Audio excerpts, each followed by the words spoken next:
Now it's time for interesting fact time. Did you know that we can actually use the standard algorithm for multiplying any number of any size? So far, we have just been multiplying numbers up to the tens place. We can actually use it for numbers that have more places. Let's write on a number with 3 places. Say, let's multiply 213 and 409. So using the standard algorithm, that's 213 times 409. So again, we multiply each of the places to each of the places of the second number, but we start with the ones place.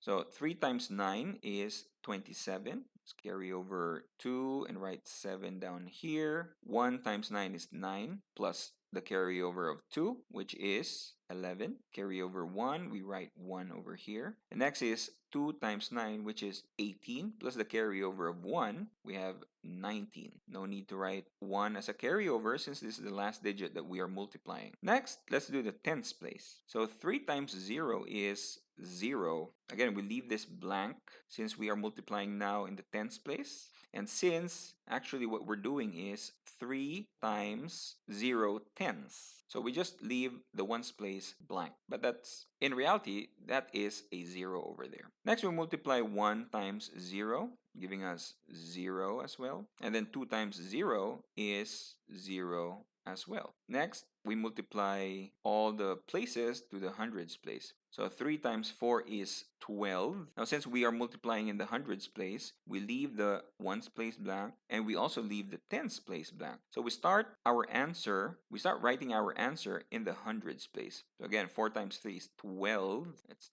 2, that's the last digit, and we carry over 1 to remind us to add 1 when we multiply the other digit to 4. Next is 1 times 4, which is 4, but we have a carryover of 1. 4 plus 1 is equal to 5. No need to carry over since 5 did not exceed the digit 9. And then last we do 2 times 4, which is 8. And since there was no carryover from 1 times 4, we just write 8 over here. We draw an underline to separate our numbers from our answer, and we're going to proceed to using standard algorithm in adding these numbers. It's very important that when you're writing your answers that you align your digits very well. Common mistake of students is they get these numbers mixed up by not writing them in clear columns. So 7 plus blank, or 7 plus 0 plus 0 is 7. 1 plus 0 plus 0 is 1. 9 plus 0 plus 2 is 11. Carry over 1. 5 plus 1 is 6 plus 1, that's 7. And 8 plus 0 is 8. So our answer is